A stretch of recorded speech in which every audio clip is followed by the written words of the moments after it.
Hello friends, welcome to SSC coaching centre. दोस्तों, आज के वीडियो में देखेंगे हम रीजनिंग के प्रश्न और ये सभी प्रश्न परीक्षाओं में पूछे गए हैं। तो चलिए स्टार्ट करते हैं। पहला क्वेश्चन है, आपको ट्रायंगल दिखाई दे रहे हैं तीन, और तीनों ट्रायंगल पे कोने पे संख्या लिखी हुई है, जैसे 3, 27, 15, 6, 56, 31, 9, 81 क्वेश्चन मार्क। अब यहाँ पे क्वेश्चन मार्क की जगह मैंने एक्स लिख दिया है ताकि आपको अच्छे समझ में आए कि हमें x का मान फाइंड करना है। ठीक है, अब यहां पे x का मान फाइंड करना है इस कॉर्नर पे। तो सबसे पहले हम क्या सोचेंगे, भाई ये कॉर्नर वाली संख्या है ना, तो ये कॉर्नर वाली संख्या कैसे आई, ये कॉर्नर वाली कैसे आई, उसी तरीके से ये कॉर्नर वाली मालूम होगी। तो ये कॉर्नर वाली पता करते हैं, तो बाकी की जो संख्या है 27 और 3, इनसे पता करेंगे। तो 27 और 3 को क्या करें, हम जोड़ दें। 3 + 27 को हम जोड़ देते हैं तो कितना हो जाएगा, ये 30 हो गया। और इस 30 को कर दो 2 से डिवाइड, तो डिवाइड कितनी बार में होगा भाई, 15 बार में। तो इस तरीके से ये 15 आ गया। बिल्कुल वैसे ही इस 56 को इस 6 को भी जोड़ दो।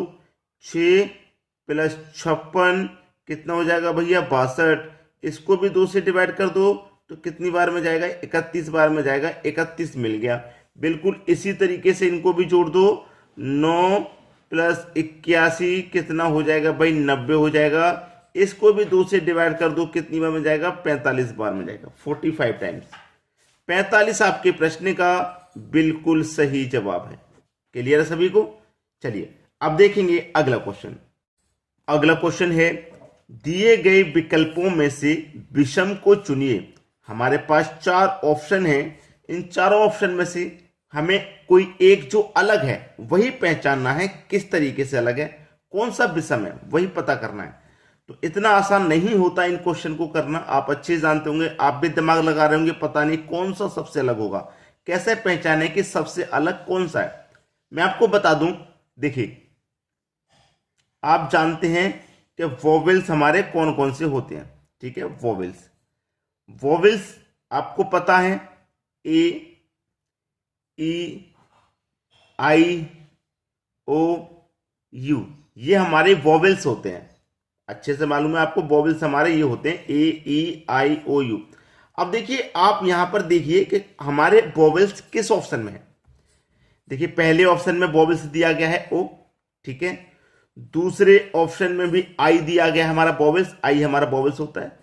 तीसरे में यू दिया गया है, यू भी हमारा वोवेल्स होता है।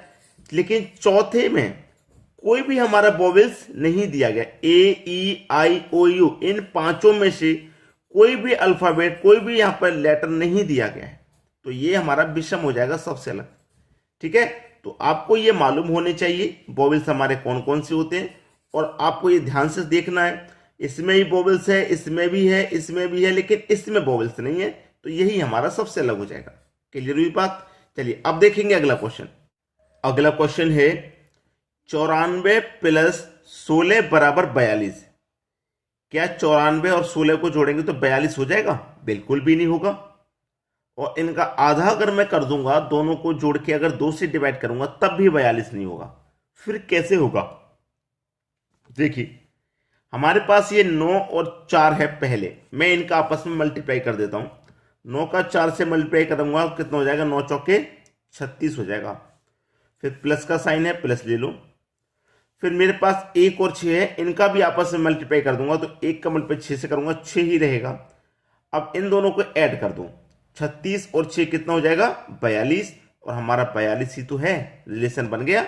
बिल्कुल वैसे ही रिलेशन यहां पे बनाइए। 8 का गुना 9 से करो, 8 9 72 होता है, प्लस फिर 2 का गुना 3 से करो, 2 त्रिक का 6 होता है।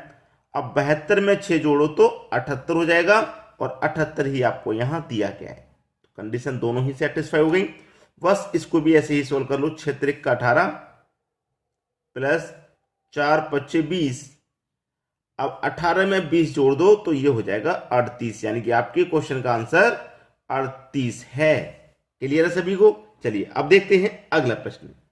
अगला क्वेश्चन है, c = 3। आपको अच्छे से मालूम है कि c आपका कितने नंबर पे आता है अल्फाबेट में। ए बी सी डी आप जब गिनती हैं तो 3 नंबर पे आता है। उसी तरीके से आप क्या करें कि इन सभी को चेक करें कि DASH 32 पे दे रखा है, तो पहले से चेक कर लो। भाई डी कितने नंबर पे आता है? 4 नंबर पे आता है। ए आपका 1 नंबर पे आता है। एस आपका 19 नंबर पे आता है। एच 8 नंबर पे आता है। अब इन सबको जोड़ दो, ठीक है। 19 में एक जोड़ेंगे 20, 20 में 8 जोड़ेंगे 28 और 4 जोड़ेंगे तो 32 हो गया। और 32 ही तो दिया गया है, तो बिल्कुल वैसे ही इनको भी सबको नंबरिंग करके जोड़ लो। ये 4 पे आता है और ये 1 पे आता है। एन आपका 14 पे, सी आपका 3 पे, ये आता है 5 पे। सबको जोड़ लो भाई, ठीक है। ठीक है, 4 और 1 5, 5 में 14 जोड़ दो तो 19, 19 में 3 जोड़ दो 22, 22 में 5 जोड़ दो 27। कितना आ गया? 27। यही आपके क्वेश्चन का सही जवाब हो गया। क्लियर हुआ सभी को क्वेश्चन? चलिए अब देखेंगे हम अगला प्रश्न। अगला क्वेश्चन है 7 का रिलेशन 98 से है तो 5 का रिलेशन किस संख्या से होगा? अच्छा क्वेश्चन है। देखिए 7 से 98 कैसे बनेगा? आपके पास 7 दिया गया है, अगर आप 7 का स्क्वायर करते हैं तो कितना होता है? 49। आपने क्या किया? 7 था, 7 का स्क्वायर कर लिए 49 हो गया, लेकिन आपको तो चाहिए 98, तो कैसे बनेगा? इस 49 का 2 गुना कर दो तो 98 हो जाएगा। पहले स्क्वायर किया फिर 2 गुना किया, आपको आंसर मिल गया। बिल्कुल वैसे ही यहां पे कीजिए। 5 है तो 5 का स्क्वायर कर दो, स्क्वायर कितना हो जाएगा? 25। भाई स्क्वायर का हमने यहां 2 गुना किया तो यहां भी स्क्वायर का 2 गुना कर देंगे, तो 25 का 2 गुना कर देंगे 50 हो जाएगा। यानी कि 50 हमारे डी ऑप्शन में दिया गया है। यही हो जाएगा प्रश्न का बिल्कुल सही जवाब। क्लियर सभी को? चलिए अब देखेंगे अगला क्वेश्चन। अगला क्वेश्चन है ए ई से लंबा है। अच्छा क्वेश्चन है। हमारा जो ए है वो ई से लंबा है। ई से लंबा है भाई, जो लंबा है उसे ऊपर रखना है, याद रखना। तो ए हमारा लंबा ई से, तो मैंने ए को ऊपर रख दिया। फिर कह रहा है कि बी डी से लंबा है। इधर लिख लेता हूं, जो बी है वो डी से लंबा है, ठीक है। डी से लंबा है तो मैंने बी को ऊपर लिख दिया। एफ सी से लंबा है। जो देखिए एफ है वो सी से लंबा है, सी से लंबा है, एफ लंबा है तो मैंने एफ को ऊपर लिख दिया। डी ए से लंबा है। अब देखिए जो डी है वो ए से लंबा है, तो डी लंबा है तो डी ऊपर आएगा, ठीक है। डी ऊपर आएगा, डी ऊपर आ गया। और डी के ऊपर कौन है? बी, तो बी और ऊपर आ जाएगा, ठीक है। फिर बोला है ई एफ से लंबा है। जो ई है हमारा वो एफ से लंबा है, तो ई ऊपर रहेगा, क्योंकि एफ से लंबा है तो एफ छोटा है तो एफ नीचे आ जाएगा। और एफ के नीचे है सी, ठीक है। चलिए फिर बोला कि तो फिर सबसे लंबा कौन है? भाई सबसे लंबा कौन हो जाएगा? सबसे लंबा तो बी है। सबके ऊपर कौन है? बी। सबसे लंबा बी हो गया, तो हमारा सी ऑप्शन बिल्कुल सही। इसको करने का एक और तरीका होता है, ठीक है। आपको ये सब लाइन बनाने की जरूरत नहीं है, डायरेक्ट करो। जैसे कि ए ई से लंबा है। क्या बोला? ए ई से लंबा है, तो ई तो हमारा आंसर हो ही नहीं सकता भाई। ई कहां पर है? ई ऑप्शन में नहीं है। फिर बोला कि बी डी से लंबा है। बी जो है डी से लंबा, तो डी तो छोटा हो गया, डी भी हमारा आंसर नहीं होगा, ठीक है। डी भी हमारा आंसर नहीं होगा। एफ सी से लंबा है। भाई एफ जो है सी से लंबा है, तो सी भी हमारा आंसर नहीं होगा, क्योंकि सी तो छोटा हो गया। फिर बोला डी ए से लंबा है। भाई जो डी है वो ए से लंबा है, तो ए तो छोटा हो गया, ए भी हमारा आंसर नहीं होगा। ई एफ से लंबा है। भाई एफ से लंबा है ई, तो एफ तो छोटा हो गया, तो एफ भी हमारा आंसर नहीं होगा। भाई ये तो छोटे निकल के आ गए, ये तो आंसर हो ही नहीं सकते, तो यही तो बचा, ये हमारा आंसर हो जाएगा। क्लियर है? चलिए अब देखते हैं अगला क्वेश्चन। अगला क्वेश्चन है दी गई आकृति में कितनी सीधी रेखाएं हैं? इसका मतलब है कि हमारे पास जो आकृति दी गई है इसको बनाने में कितनी रेखाएं इस्तेमाल की गई हैं, कितनी रेखाएं, ठीक है। देखिए रेखाएं कितने तरीके की होती हैं भाई। एक तो इस तरीके की रेखा होगी तिरछी, एक होगी इस तरीके से तिरछी, ठीक है। एक होगी ऐसे सीधी और एक होगी ऐसे सीधी लंबी, ठीक है। तो सबसे पहले ये वाली रेखाएं काउंट करेंगे, ये वाली आप, ठीक है। इस तरीके से कितनी है? इस तरीके से, इस तरीके से 1 2 और 3। कितनी है इस तरीके से? भाई 3 है, तो मैं 3 लिख लूंगा। फिर इस तरीके से काउंट करूंगा, ऐसे कितनी है? ऐसे हो जाएंगी 1 2 और 3। 3 हो गई भाई ये वाली, 3 इसमें और जोड़ो। अब ये सीधी वाली रेखा जोड़िए, कितनी है? सीधी वाली रेखा ये वाली, तो ये सीधी वाली रेखा तो एक ही है, सीधी वाली रेखा तो ये एक ही है, तो 1 जोड़ो। फिर आ जाओ ये लंबी वाली रेखा, तो ऐसे कितनी है?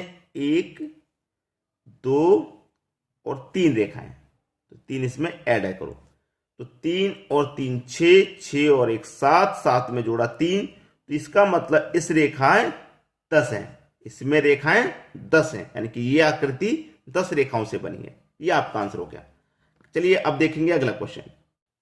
अगला क्वेश्चन है, घड़ी के शाम के 5 बजे से, घड़ी में शाम के 5 बजे से रात के 11 बजे के बीच कितनी बार समकोण बनेगा? इस क्वेश्चन के आगे आप वेरी वेरी वेरी इंपॉर्टेंट लिखना, बहुत जरूरी क्वेश्चन है। ठीक है, देखिए समकोण क्या होता है कि 1 घंटे में 2 बार बनता है, यही तो पूछा है कि समकोण बनेगा कितनी बार। 1 घंटे में 2 बार समकोण बनता है। ठीक है, लेकिन कभी कभी कुछ समय ऐसे होते हैं, कुछ समय ऐसे होते हैं भाई, देखिए 1 घंटे में 2 बार बन रहा है तो 2 घंटे में 4 बार बनेगा। ठीक है, ऐसे तो होता है, लेकिन कहीं कहीं पे 2 घंटे में 3 बार बनता है। वो समय मैं आपको बता देता हूं।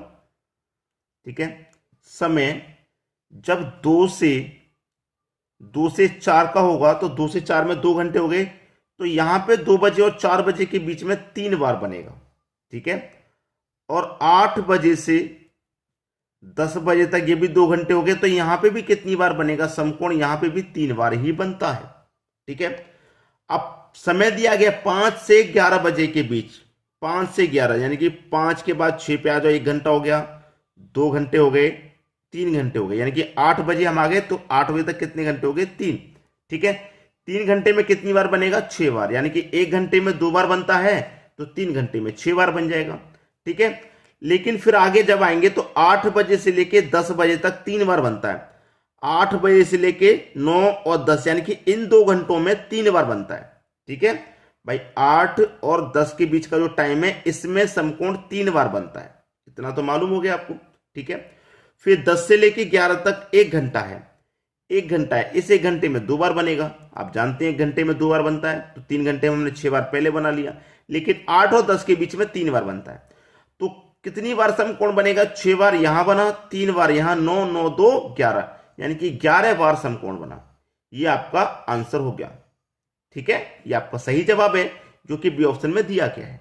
उम्मीद करूंगा सभी को क्वेश्चन अच्छे से समझ में आ गए। वीडियो देखने के लिए आपका बहुत बहुत धन्यवाद।